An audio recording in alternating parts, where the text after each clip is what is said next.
여러분 사울이요. 갈수록 실수가 많습니다. 그냥 좀 실수라고 말하면 좋겠는데 이거 죄죠. 엄연한 죄입니다. 하나님의 마음이 지금 사울에게서 떠난 상태이고 사울은 또한 하나님께 온전한 기도하지 못한 상태입니다. 그의 인간적인 행동, 말은 다윗에게 적나라하게 드러나고 있지 않습니까? 하나님은 지금 다윗을 통해서 이스라엘 나라를 일으키려고 하는데 사울은 그것을 저지하려고 하는 것입니다. 하나님의 뜻을 막으려고 하는 것이죠. 근본적으로 한 번, 두 번 다윗을 죽이려 했지만 다윗이 사울을 용서하는 그런 일들도 있었고요. 다윗이 하다못해 사울의 손이 미치지 않는 블레셋까지 정치적 망명을 하게 되는 그런 일들도 있었습니다. 그러던 중에 오늘 우리가 보고 있는 사무엘상 28장은 지금 사무엘이 죽었다라고 하는 이야기로 시작되고 있습니다. 28장 3절 한번 보실까요? 사무엘이 죽었으므로 온 이스라엘이 그를 두고 슬피 울며. 여러분, 지금 이스라엘의 마지막 사사와 같은 사무엘이 죽었습니다. 선지자 사무엘, 이스라엘에게도 비극이고 지금 그나마 사울에게는 정말 붙들어야 될 언덕과 같은 사무엘이 부재한 상태에 이르게 되었습니다. 이거 슬픈 것 당연하죠. 그런데 문제는 사무엘이 없다라고 하는 것으로 말미암아 지금 사울이 더 수렁으로 떨어지고 있는 대목을 우리는 보고 있습니다. 3절 마치 인과관계예요. 사무엘이 죽었으므로 그 다음에 어떤 일이 일어났느냐. 여러분 3절 후반절에 보면 사울은 신접한 자와 박수를 그 땅에서 쫓아내었더라. 여러분 이 인간관계는 지금 선순환이죠. 좋죠. 그래 사무엘이 죽으면서 마치 이 슬픔을 어떻게 해결할 수 있을까? 좋은 방법을 해결했습니다. 뭐냐면 그 사무엘이 다스리는 이 이스라엘 땅에 있는 신접한 자, 박수, 우리말로 하면 뭐 무당들 아니겠습니까? 점치는 자들 다 자기가 스스로 쫓아내었다는 것입니다. 자, 근데 문제는 4절 보세요. 블레셋 사람들이 모여 수넴에 이르러 진침해 사울이 온 이스라엘을 모아 길보아에 진쳤더니 여러분 이 좋은 일을 하고 나서 위기가 찾아왔습니다. 여러분 인생이 그렇습니다. 항상 좋은 일만 있다라고 말할 수 없습니다. 물론 이 좋다라고 하는 표현이 인간적인 표현일 수 있겠지만 하나님 앞에 뭐가 좋고 나쁘고가 있겠습니까? 그러나 우리의 시선이 우리의 눈이 보니까 우리의 눈으로 볼때 갑자기 또 전쟁이 일어나려 그러네? 맞죠. 지금 블레셋 군대가 진영을 갖춰서 이스라엘을 치러 오고 있으니까. 그러니까 대항하는 거죠. 사울도 역시 군대를 일으켜서 길보아라고 하는 곳에서 블레셋 군대와 지금 마주하고 있는 상황을 지금 우리가 보고 있습니다. 그러면 여기까지 그럴 수 있는데 5절 말씀 오늘 제가 이 사무엘의 경우를 통해서 우리에게 기도를 사울의 이 모습을 통해서 우리의 기도 제목을 삼으려고 그러는데요. 5절 말씀 잘 보세요. 사울이 블레셋 사람들의 군대를 보고 두려워서 그의 마음이 크게 떨린지라 이겁니다. 여러분 보고 두렵다 떨린다 아니 그럴 수는 있습니다. 그러나 사울에게는 특히 다윗에게는 다른 점이 이겁니다. 물론 이제 다윗이 골리앗을 무너뜨렸을 때 골리앗의 목을 쳤을 때 그 싸움 우리는 알고 있죠. 그 어린 다윗이 정말 그 거대한 골리앗을 상대할 때 뭐라고 하고 있습니까? 만군의 여호와 이름으로 내게 명한다 그러면서 여러분 두려워하지 않았습니다. 상대를 두려워하지 않아야 되는 거예요. 만왕의 왕 내 주께서 나와 함께 하시고 전쟁에 능하신 하나님 그 하나님께서 대신 싸우신다라고 하는 아주 순수하고 정말 근본적인 믿음이 있으면 상대 앞에 두려움을 떨 필요가 없다는 것이죠. 여러분 그냥 스포츠도 마찬가지입니다. 모든 경기가 그렇습니다. 적을 상대를 두려워하면 이미 게임에서 진 거나 다름없습니다.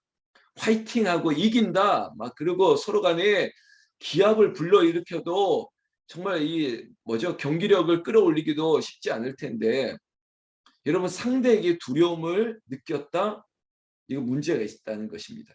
사랑하는 성도 여러분 하나님이 우리와 함께 하시면 두려울 것이 없습니다. 우리 앞에 지금 누가 마주하고 있습니까? 혹시 질병, 병이라고 하는 상대와 마주하더라도 그 병을 두려워하지 마십시오. 물질도 사람도 이 세상 가운데 하나님 말고 두려울 것이 없다. 이것이 우리의 믿음의 전제가 되어야 되는 것이에요. 이것을 바탕으로 우리가 두려워 떠는 것이 아니라 여러분 사망을 향해서도 사망아 너희 쏘는 것이 무엇이냐? 내게 사망이 무슨 의미가 있느냐? 여러분 죽음을 두려워하지 않는다면 에스더처럼 죽으면 죽으리이다. 이 일사각오의 믿음을 우리가 하지 않는다면 우리는 언제나 배신할 수 있어요. 우리는 피할 길을 찾고 도망갈 길을 찾는 거예요. 그러나 우리의 최후 전선, 마지노선, 나는 여기서 죽겠다라고 하는 이 덩케르크 해변에서 마지막인 것 같지만 하나님의 도우심이 있을 수 있는데 여러분 왜 두렵습니까? 왜 떨립니까? 그저 여러분 특히 우리 불새들은 이 수준에서 벗어나야 돼. 아유 그럴 수도 있지. 인간이니까 우리는 그럴 수도 있지. 이 함정에서 벗어나자는 거예요. 우리의 기도는 하나님 나는 두려워하지 않게 해 주시옵소서. 담대하게 해 주시옵소서. 이 기도해야 되는 거죠.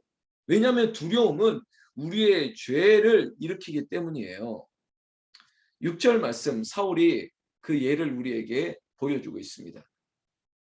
사울이 여호와께 묻자오되 여호와께서 꿈으로도 우림으로도 선지자로도 그에게 대답하지 아니하시므로 여러분 두렵기 때문에 여호와를 간절히 찾고 또 기다려야죠.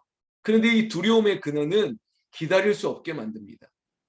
여러분 여호와를 바라보라라고 하는 바라보다라고 하는 히브리어 어원 자체가 기다리는 거거든요. 그래서 기다린다, 바라본다 이건 같은 뜻으로 쓰고 있어요. 여호와를 온전히 바라보는 사람은 끝까지 기다리는 거예요. 근데 신뢰하지 못하고 바라보지 못하니까 기다릴 수 없다는 거죠. 여러분 정말 사랑하는 사람이 내가 몇 시까지 갈게라고 했는데 1시간이 지나도 2시간이 지나도 안 와요. 그래도 믿고 기다릴 수 있는 마음은 그 사람을 사랑하기 때문에 그리고 믿기 때문에 올 거야. 아니 무슨 일이 있겠지. 아니 차가 문제가 생긴 거 아닐까? 뭐 이러면서 기다리는 거예요. 그런데 지금 사울은 여호와께 묻는 것 같지만 그냥 모양만 있는 것이죠. 경건의 모양만 있는 것처럼 그냥 한번 해보는 것처럼. 근데 곧 원망이잖아요. 하나님 저에게 대답하지 아니하시나요? 지금은 안 되면 응답이 없으시네요. 근데 그 응답조차도 자기가 생각하는 그림에서 부합되는 응답을 기다리는 거죠. 이거 문제 있는 것이죠. 우리는 알고 있지 않습니까? 하나님이 지금 사울에서 떠났기 때문에 사울이 온전한 기도를 하지 않았을 것도 당연하거니와 하나님이 그에게 응답하지 않는 것은 말 그대로 당연한 사실입니다. 지금. 그렇다면 사울은 어떻게 해야 될까요? 여러분 지금 우리가 7절 9절을 보기 전에 사울이라면 저라면 하나님 나를 용서해 달라고 네 나를 용서해 주려고 그리고 회개하면서 하나님 나를 한 번만 더 어쩌면은 우리가 사사의 이야기를 본다면 정말 삼손처럼 마지막이라도 한 번만 더 이런 간절함으로 하나님께 회개하며 간구해야죠. 끝까지 붙들고 늘어져야죠. 어제 저희가 에스더 기도를 우리가 한 번 더 복귀하면 정말 죽으면 죽겠다는 각오로 하나님 한 번만 더요. 한 번만 더요. 저를 불쌍히 여겨달라고. 저희의 문제뿐만 아니라 지금 이 블레셋 군대가 쳐들어오는데 하나님 한 번만 더. 이 불의한 자들이 하나님의 이름을 망령되이 일컫는데 저에게 마지막으로라도 한 번 더 힘을 주셔서 이렇게 뭐 어떻게 해보겠다. 이런 자세도 있어야 되지 않겠습니까? 최소한 삼손 같은 마음도 있어야 되지 않겠어요? 사울은 겉만 멀쩡하지 키만 크고 얼굴만 잘생기고 그냥 그랬지 사람이 속이 좁아요. 제가 시작할 때 속이 좋아야 된다고 속이 평안해야 된다고 하는데 이 사람 왜 이럽니까? 갈수록 더해요. 지금 제가 7절을 여러분이 나누려고 하는데 보세요. 대개 이런 형태로 반응합니다. 사울이 그의 신하들에게 이르되 나를 위하여 신접한 여인을 찾으라. 내가 그리로 가서 그에게 물으리라 하니 그의 신하들이 그에게 이르되 보소서 엔돌에 신접한 여인이 있나이다 라고 얘기하고 있습니다. 여러분 지금 사울이 누구를 찾아야 되는 것입니까?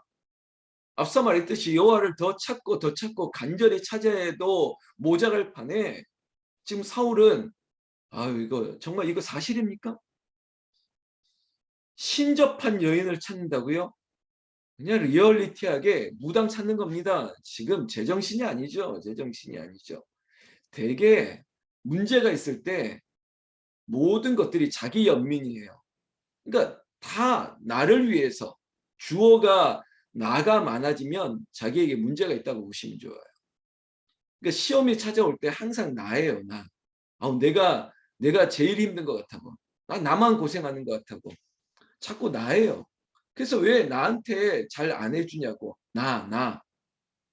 그래서 말을 자세히 들어보면 안 되니까요. 은혜가 없는 사람들은 주를 위해라고 하는 내 대화, 나의 말에 주어가 항상 하나님이나 주님이 될 경우가 많은데 거꾸로 은혜가 사라지고 시험이 오면 항상 주어는 이야기, 말의 주체는 항상 내가 돼요. 내가 나를 위해서 왜 나를 못 알아주고 막 이렇게 시작되는 거죠. 지금 사울도 마찬가지예요. 지금 나를 위하여 여인을 찾으래요.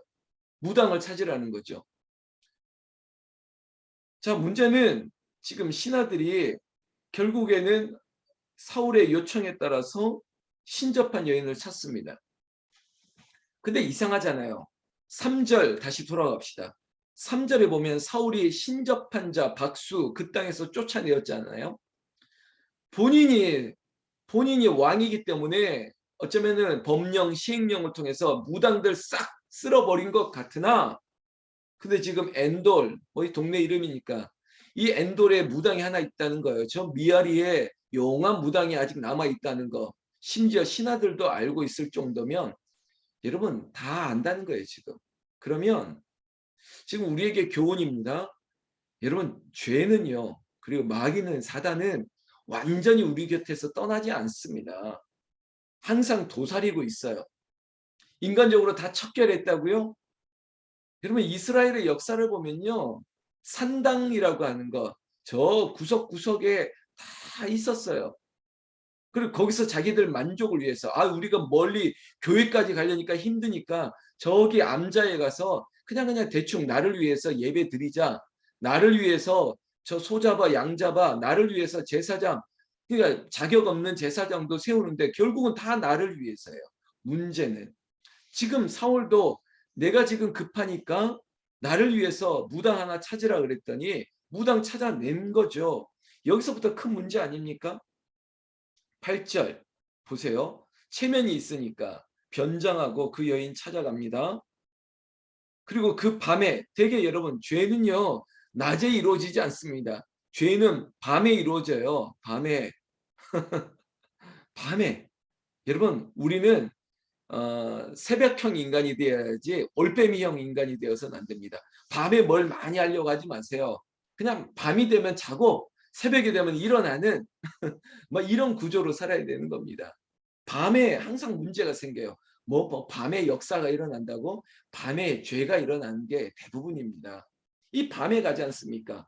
그리고 밤에 가서는 뭐라고 합니까? 그 여자에게 8절 중간절 보세요. 그 여인에게 이르러서는 사울에게 이르되 청하노니 나를 위하여 이거 보세요. 죄는 나를 위해서예요. 교만은 나를 위해서예요. 다 자기를 위해서 뭔가를 해달라는 거예요.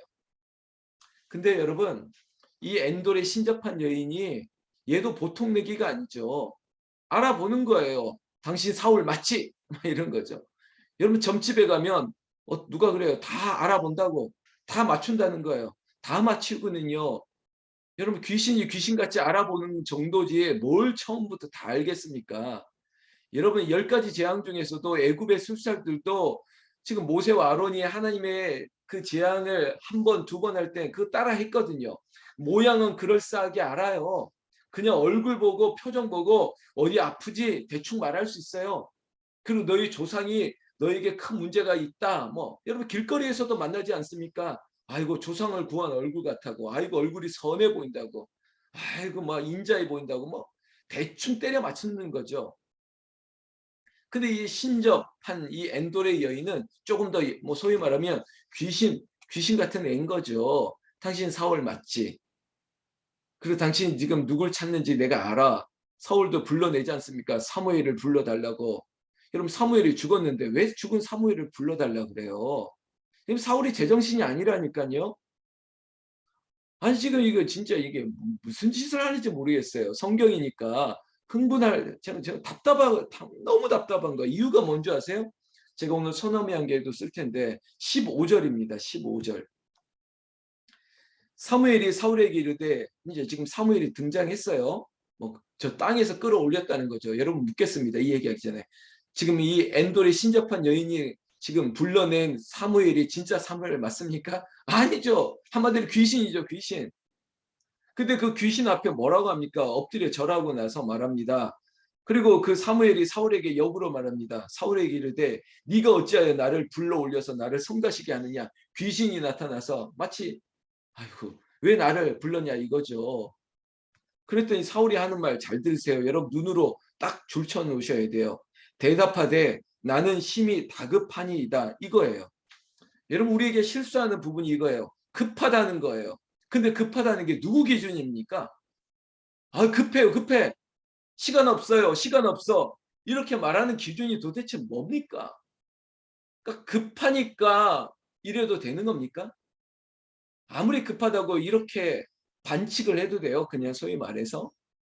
하나님을 믿어야 되고 아니 하나님을 믿는 왕이 지금 귀신을 불러다가 한다는 말이 다급하기 때문에 이 사울은 늘 이런 실수하는 거예요. 급하니까 내가 알아서 제사 지낼게.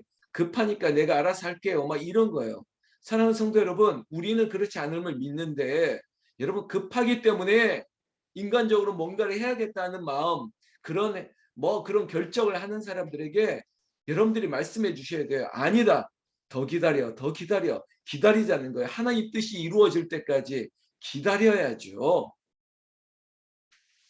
결국에는 내가 급하니까 블레셋이 쳐들어오니까 근데 하나님은요 나에게 대답하지 않으니까 근데 대개요 급하기도 하고요 그리고 죄가 들어오면 은혜가 없으면요 남 탓만 하는 거예요. 남 탓만 이래서 저렇고 저래서 저렇고 근데 이 사울은 더해요.